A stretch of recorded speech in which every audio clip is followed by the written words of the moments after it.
Jusqu'à 9h, Good Morning Business. Et oui, c'est Crosscall à 7h20 que nous recevons Cyril Vidal, son président. Bonjour. Bonjour. Alors, on va parler de cette histoire de relocalisation du nord de la Chine au sud de la France, de vos téléphones portables. Mais rappelez-nous un petit peu ce que vous faites comme produit. Vous faites des portables qui, à la base, étaient pour des professionnels. Et vous faites aussi maintenant des portables B2C. Oui. En fait, on a commencé l'entreprise à 13 ans. Aujourd'hui, c'est une entreprise qui compte plus de 200 personnes. Présente, comme vous l'avez précisé, dans le sud de la France, dans Aix-en-Provence, ouais. Aix-en-Provence, exactement, et qui est aussi présente dans différents univers. Et l'histoire, c'est que nous avons commencé dans l'univers du sport. Donc notre premier distributeur a été Decathlon en 2010, et l'histoire de la marque, c'est l'outdoor, ce sont des produits dédiés à un usage extérieur. Donc des produits renforcés, étanches, solides, etc. C'est ça. Étanches, résistants, stylés aussi dans le design. Ouais. Et sur marque Crosscall toujours. Toujours sur la marque Crosscall qui est la marque qui est née en fin 2009. Ouais. Alors, donc du coup là, vous annoncez effectivement votre intention de produire désormais ces téléphones en France. Ça serait une première, parce que je crois qu'il n'y a plus aucun téléphone qui est fabriqué ici. En Europe, il n'y en a pas beaucoup non plus, il n'y en a même pas, je crois. Donc vous seriez le premier constructeur à réassembler des téléphones sur le territoire national. Alors, pourquoi d'ailleurs? Quelle est la logique économique de faire ça? C'est une logique économique qui est poussée par le contexte que nous avons vécu ces 2 dernières années, où bien évidemment que pour tout constructeur ou tout fabricant, toute entreprise, de fabriquer en France, c'est quand même de mettre le drapeau sur les produits, ça reste quelque chose de très valorisant. Vous êtes sûr de ça?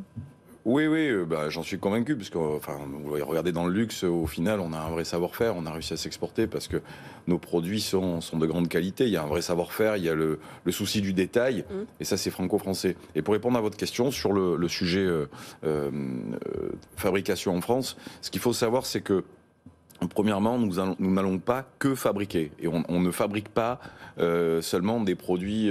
En tout cas, il y a toute une phase de conception et de R&D. Donc le premier sujet, c'est la recherche et le développement en France. Donc ça, c'est bon, ça a démarré. On a un site, on a X-Lab, on l'a nommé, qui conçoit prototype et teste l'ensemble des produits, et nous permet aussi d'avoir un cycle d'amélioration continue. Ça, c'est à Aix-en-Provence, ça existe.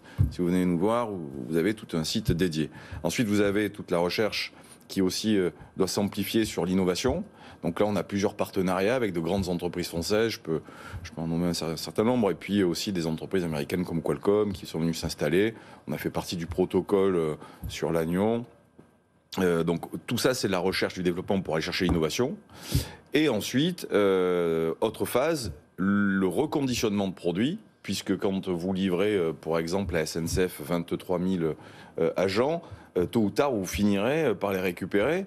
Et donc, le marché de la seconde vie est un vrai sujet, et nous souhaitons le maîtriser. Et vous le maîtrisez aujourd'hui? Vous faites la seconde vie que pour vos appareils, ou vous avez envie de faire pour tout type d'appareil? Non, uniquement pour nos appareils. Uniquement pour vos appareils, ouais. Oui. Et puis, on a des standards qui sont très précis, des standards de conception et de vérification, puisque nos produits sont étanches. Donc, ça, c'est la partie reconditionnement. Et ensuite, fabrication. Et dans la fabrication, vous avez les mobiles, mais vous avez aussi tout l'écosystème. Les accessoires, par exemple. Combien de temps au total prendra cette totale relocalisation de votre activité? Le ramp-up, il est sur 5 ans. Première phase 2022, laboratoire de conception. Là, on a signé le bâtiment, c'était vendredi, donc pour vous dire. Après, on a une phase de travaux d'un semestre pour aménager le site et le rendre totalement disponible et à l'usage. Et ensuite, on a toute une phase de lancement qui devrait nous permettre, moi j'ai l'ambition, alors c'est une ambition, mais au maximum milieu 2023 d'avoir la machine en marche. Quand même une question, vous êtes quand même assez gros maintenant, 145 millions d'euros de chiffre d'affaires prévisionnel pour l'année fiscale 2021-2022, 200 collaborateurs dans l'usine que vous allez construire d'ici 12 mois, il y aura 100 personnes en plus pour assembler les téléphones. Une question très pratique, ça commence à quelle gamme de prix vos téléphones et quel operating system? On est sur le système d'exploitation Android et ensuite on maîtrise certaines couches. D'accord. On ne peut pas être totalement, en fonction de qui l'on adresse, on ne peut pas être totalement sur un système d'exploitation, je dirais, standard et grand public. Ça, c'est le premier point. Ensuite, le niveau de prix, il varie.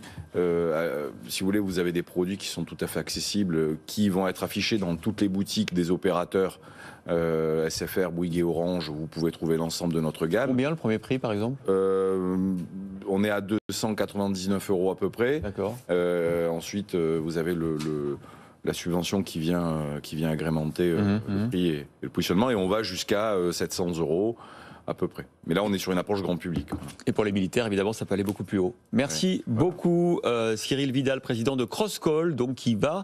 vous nous amènerez le premier téléphone Made in France, parce qu'on a hâte depuis que ces téléphones sont partis ailleurs. Merci beaucoup d'avoir été avec nous. Merci.